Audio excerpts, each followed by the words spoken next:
Oh, I'm a Kirby, by the way. I didn't feel like turning the camera on at 10 o'clock at night. You'll forgive me, I'm sure. We're just gonna be a Kirby. New draw available. Oh no. Are you serious? What a slap in the face. You can't be serious. That's disrespectful as Nah, you're around, dude. That's messed up. Sorry, I don't mean to be so candid. That's up, dude. That is so up. No shot. No shot. That's crazy. These should have been available. These should have been available in the Limit Break banner that's already out. This is crazy. This is crazy. And they're all featured, so they're all gonna have 1% draw rates, right? Yeah. What a slap in the face. That was stupid. They should not have done this.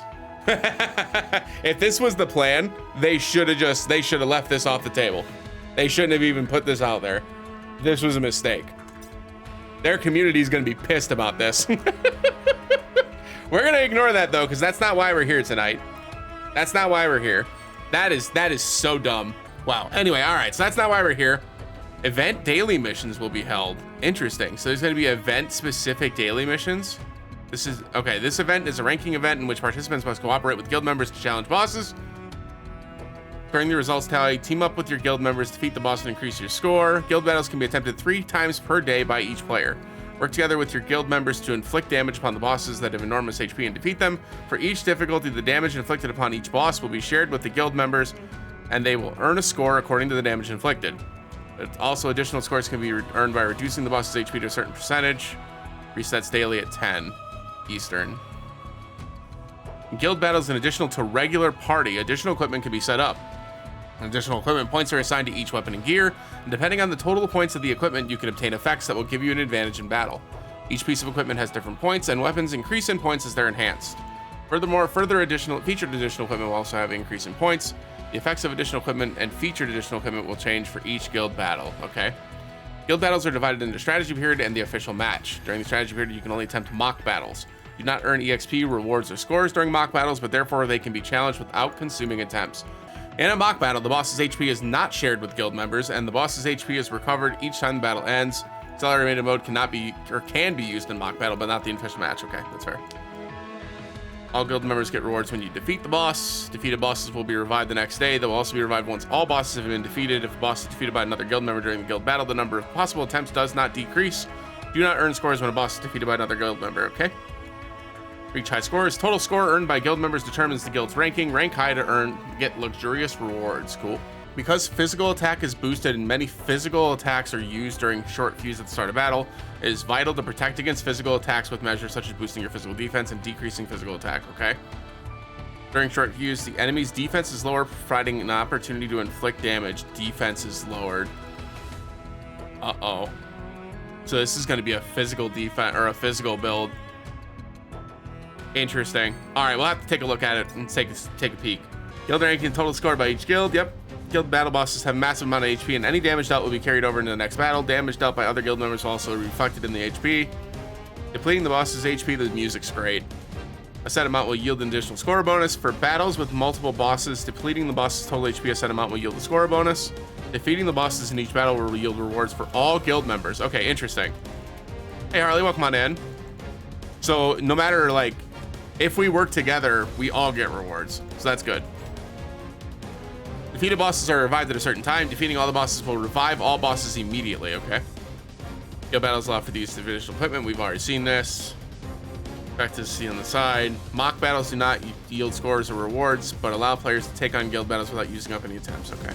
Hey there, everyone. This is Future Gary here in post-edit. Rather than go over and try to edit through all of this day one footage, which has a lot of like strategies and stuff, I decided to save you some video time and save me some video time by just recording over it. So essentially what we're trying to do here is the main thing that you get from building out the gear is magic DPS. So even if you're not rocking with some really strong earth weapons, you're going to be focused on magic damage. So what that means is you're probably looking at one primary DPS, make it, you know, whoever it is your magic damage is, right? Could be Vincent, recently released, right? Could be Lucia, whoever you decide your magic damage is. Give them every strong magic damage weapon materia that you can give them. You want them doing the most DPS that they could possibly do. And the secondary You're giving them basically everything else, right?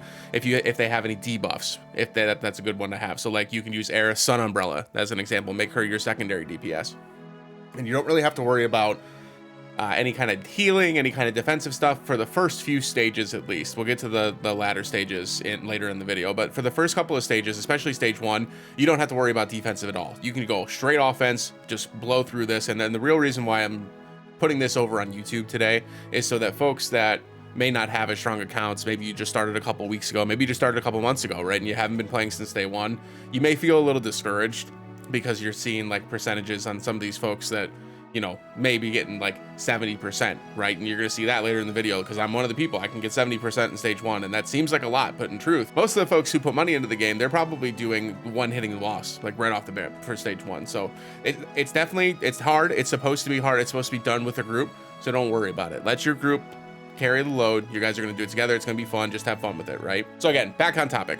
Primary DPS, all magic damage. Secondary DPS, all magic damage. If you can get some kind of debuff or buff down, like a magic up, magic defense down, etc., that's super important, especially if you're using Vincent, who gets the damage buff from their from his new weapon, the White Dog. It gets a 20% damage increase if there's a debuff on the opponent. So you want to make sure you're bringing in a debuff of some kind on your secondary DPS. For the third character, you can make this character have a heal. However, you still want them to have all of the rest of your magic damage weapons, all the rest of your magic damage abilities. And obviously, if you don't have them already, start synthesizing Quake materia. Quake materia is really, really strong still, especially the 4 and 5 star materias. If you're able to get them, if you're able to luck into them, they're still really, really strong. They do enough damage. And with all of the bonuses that you get from the gear, you're going to be able to do it just fine. So don't worry about not having one of the big boy weapons. If you have a Quake materia and a really high magic stat, you're going to be fine. With the gear itself, make sure you build all of your characters out first. Give them the equipment that you think they're supposed to have, and let that be your core. Then go ahead and let the auto points in the gear, or the auto equip in the gear, pull out. If you go by points, it should just grab all of the highest points. It did for me at least. It should grab all of the highest point values that you have available that have not been equipped to your team yet, right? And so that way you'll get the maximum amount. You don't have to go through individually and pick everything out like I did the first night. Because the auto equip in this game, for folks that don't know, has been notoriously not great. So I didn't trust it. I did it all individually, and the auto equip with points worked just fine. So you can just do the auto equip with points for the gear that's giving you the point values. Overboost level and actual weapon level do matter, okay? So if you have a weapon that is OB10, that is a featured weapon, and the featured weapons are all Sephiroth and Glenn weapons for this guild battle. If you have a weapon that is OB10 or Overboost 10, for folks that don't know what that means you've gotten 11 total copies of the weapon. If you've gotten that weapon up to OB10, it is crucial that you level it up in order to get the maximum amount of percent in the gear. The level does matter. If it's not OB10, don't worry about it. You can get it up to level 50, you can get it up to level 70. That's still going to give you a couple extra points into your gear total to help give you some more DPS. But if you can't afford it and you can only afford to upgrade like your 2 best OB10 weapons, do that instead, right? Whatever you have available, whatever is the highest level, whatever has the most copies, make sure you upgrade those. That way that you're giving the most bang for your buck for the points in your gear total. If you don't need the extra bit of points from the 110 to 120, don't upgrade it. Don't worry about it. Again, it's not going to be that big of a deal. This is the first guild battle. We're all going to make mistakes, myself included, right? We're all going to make mistakes. So just sit back, relax, have fun with it, and hopefully this guide will help you out. That's kind of my goal. But again, so with the gear, you can just auto format it. It's going to get the job done. You don't really have to think too heavily on it. Just make sure that your party is equipped first, and then go through and put all of the rest of the stuff into the gear slots, including the actual outfits. Like, make sure you're getting your highest damage outfits, etc. You want to make sure your team can do damage. And then if you can then take out, say, Jiggy Fam, which is Glenn's earth weapon, and replace it with Lucia's holiday revolver, and still get the same amount of magic damage, the same amount of earth potency, while then putting Jiggy Fam into the gear slot to give yourself more points, do that, right? But for the most part, make sure that you're equipped out right, make sure that you're all good there, and then focus on the gear slots. Once you've got all that set up, make sure you're testing on each stage, right? So for have a party that can do stage 1, which is just going to be straight out DPS, which we'll see here in a second. Make sure you've got a party that can handle stage 2 and 3, where things start to get a little bit heavier, but you can really still focus on the DPS. And then for 4 and 5, you're really just building out like a regular, if you're trying to clear a stage in Ever Crisis party. So you're going to have your rune res, you're going to have your heals. That's one thing that I didn't mention in the first stage of this. I'll mention this later in the video. You do not need to have sigil breaking materia. You do not need it. I know there's a sigil break phase, and like the natural progression of like our thought process is, oh god, sigil break must break, right? In this first stage, the very first stage, when you don't break the sigil break, it keeps the defense down modifier for the rest of the fight. So it continues to be weaker throughout the fight. Breaking it actually removes that debuff from the giant. So you do not want to remove that, right? You want to survive the encounter with the giant under the sigil break and let that go through, right? You want that to go through, because once that goes through, it's going to keep that debuff for the rest of the fight. You're going to get the maximum amount of DPS that you can, and this is just a race to do the most damage. If you get knocked out with 15 seconds left to go, but you did more damage, you're going to get a higher percentage. You do not have to live until the end of the fight. You just have to do as much damage as you can while your party's alive, okay? So don't worry about breaking the sigils. If you're finding yourself in the mock battles dying early on and you need to equip a heal, do it, right? Obviously, if you can't just survive through it by just getting some regular hits, surviving with things like regen, right, instead of actual full heals, don't worry about it. Stage 1 is the sigil break phase. Super simple. You're just gonna go through it, piece of cake. Don't just do as much damage as you can. Get debuffs, get buffs on, and then just mash damage all the way through. When you get past that, the next ability that's going to use is a gravity spell. So it's going to do percentage of your current health. So it's going to be like 90% of your current HP. Okay, so if you're at 3,000, it's going to drop you down to like 300. Okay, so do not heal at this point. If you have a healer, do not heal at this point. Wait for the gravity spell to go down. Once the gravity spell goes down, then you can then heal back up and then focus on reapplying debuffs, doing damage, etc. At this point, you'll probably only have about 30 to 40 seconds left in the fight anyways. So if it's using a single target attack on one of your party members, you can either, if they're your main DPS, heal them back up. But if they're not your main DPS, just let them go down. Just focus again on DPS, because you're trying to do as much damage as you possibly can here. And yeah, other than that, I'm gonna let the highlights here kind of showcase what I did in order to maximize my damage output in stage 1. I'm also going to showcase how I maximize my damage output in stage 2, which is about as high as I can personally go with the guild that I'm in. We're a very casual guild. We only have players that are just part of our cat crew community, which is Lily's community over at twitch.tv/KDR. If you're interested in checking it out, I'll have the link down in the description below. And you're more than welcome to join the guild if you like. We've only got 8 members right now. You're more than welcome to join up if you'd like to. You can join the Twitch community over at Lily's community as well if you're interested in hanging out with us. We do have a bunch of variety content. It's a lot of fun. But yeah, so if you have any questions, obviously this is the end of my little my mid-video rant here. But if you have any questions, if you have any concerns, make sure you leave them down in the comments below. I'm just going to let the stream highlights kind of showcase what happened today as of recording, which is July 25th. Last day before the official matches started, and hopefully this helps you. So, hello. We're playing Ever Crisis again because I can't get my brain around this guild battle, and I'm going to scream.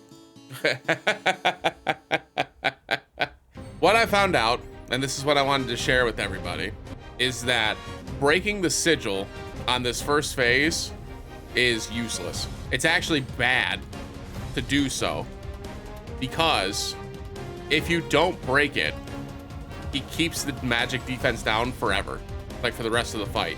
So here's what I mean. We're gonna go into this fight.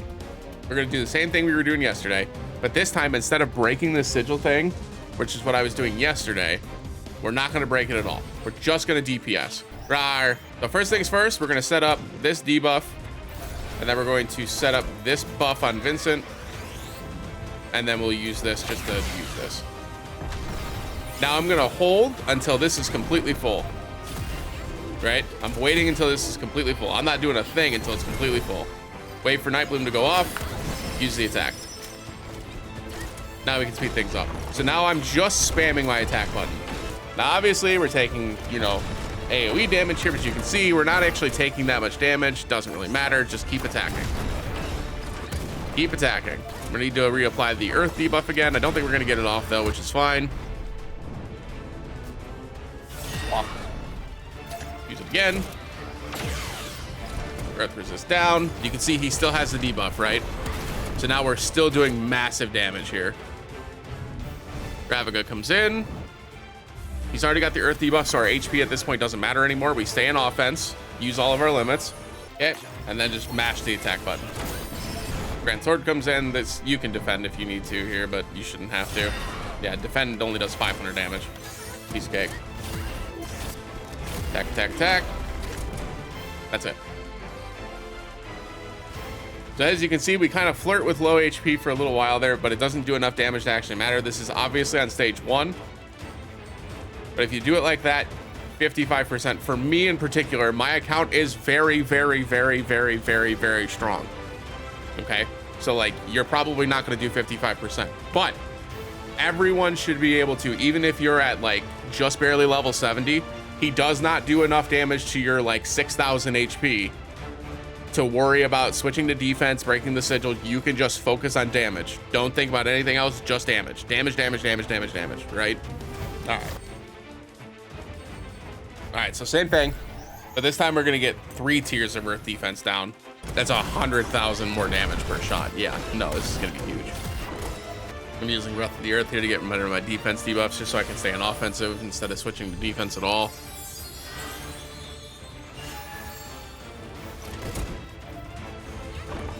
Actually, I gotta go defense here, don't I? Because it's gonna put me beneath the threshold.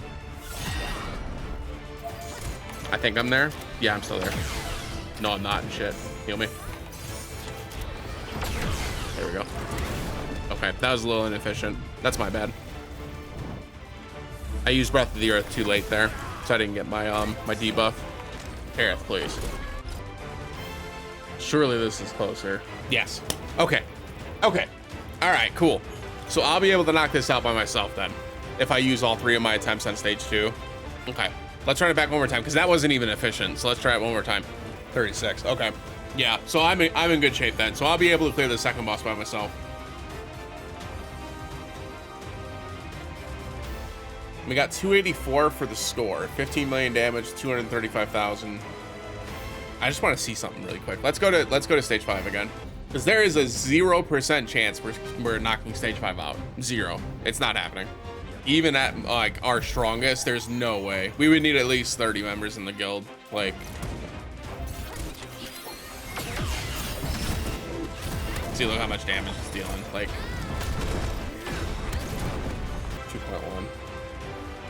See, but 253,000 score. So the placement is where the last thing that I'm worried about, right? At this point, because like I can do better than this score on stage 5 just by playing this like an actual boss instead of like trying to just DPS race. I wonder if there's merit to stage 3. Yeah, 10.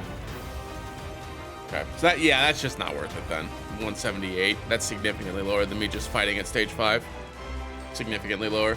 So that's the breakdown then, right? We either do the initial plan where I take down stage 2 and the rest of the guild takes down stage 1 and we just roll with it, or we all fight on stage 5, do as much damage as we can until our characters pass out and move on. But I think if we get rewards for clearing the first 2 or for killing bosses in game, then like we should focus on that, right? Because the rewards will probably help, especially all the folks that are not as strong or who haven't been playing since day 1. You know, that those rewards will probably be good enough. We'll have to wait and see what the rewards actually are. But yeah. 12, yeah, that makes sense. So I'd be able to get it down to 217. Okay, so that's not as much, obviously, right? Looks like I'm getting the most bang for my buck on stage 2. Why is the point value so much higher in stage 5? Ah, that's why Vincent's taking so much damage. So there's moments there where he can target someone with a single target, and if it targets Vincent, that's where I get into trouble on stage 3. Interesting. It's good to know. Oh wait, his reprieve was already down? I missed that. That was weird. I didn't see his reprieve go down. Hey, 2.2, it's higher. Let's see, this is what I mean. I get 265,000. That was bad. Okay, that time he hit Lucio, so let's see if this makes a difference here. Nope, there goes my reprieve again. Wow. We can interrupt the slash and maybe get one more attack off. Yep, just the one. I think that barely got off though. Did I even get the damage calc in? I did. There you go. That's my record, 2.9 on stage 5.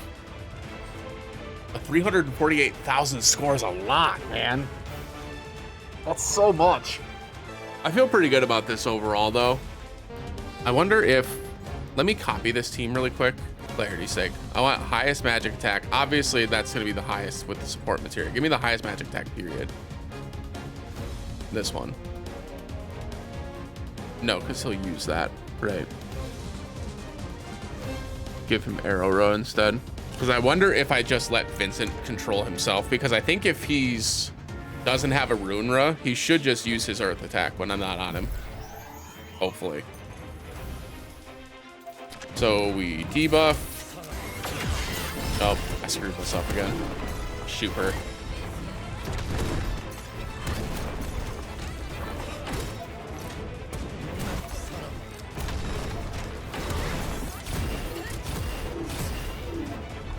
Okay. I didn't lose my reprieve this time. Now we're invincible. We get another attack off. One more. Og. That should have gotten us over the 3% mark. Yep. Sick. 3.14. I can go for some pie. Wow. 369,000 points too. Okay. Okay. Okay. So I think I got this down again. So, okay. So again, just to recap, stage 1, always offense, never defense, never heal. Wait, right? Stage 2, I'm gonna handle that on my own. I've got a good strategy for it. Very similar though, in terms of the strategy overall. The only major difference with Vincent in particular, in the way that I'm doing this, is I'm using Breath of the Earth just before he uses the Sigil break attack. The only issue that we're gonna run into is there's gonna be guilds that have 30 people and we only have 8. So it is what it is. Right. It is what it is. Ah! Let's go. Let's go. Okay, cool. I think we're in a good spot, y'all. I think we're in a good spot. The auto build, yeah. Then the auto team in this is always terrible. I can actually show that off real quick. But like if I did recommended party here and did characters and additional equipment and went mock battle and just let this auto battle, I'll just leave it on semi and just let's see what it does just for funsies. So I just showed you that the build that I made did what, 71% to this guy. And again, this is mostly just proving my point, right? So I showed you that with my build that I built myself, right? That focused on magic attacks, did all the things that I've recommended in the Discord, in the guild chat, etc. And what I've shown on stream. And I did 71% of his HP. When I did the auto battle and auto team build it did 5.9%. Don't use that. It's bad. I know it's a pain in the butt to have to build it once, but once you build it once, you never have to do it again. Their auto team builder is terrible. It never does well. It always, like, I only did 1.5 million damage. I say only, right? That's still more than the, you know what I mean? But like, yeah, never, ever use the recommended thing. It's always it's never good.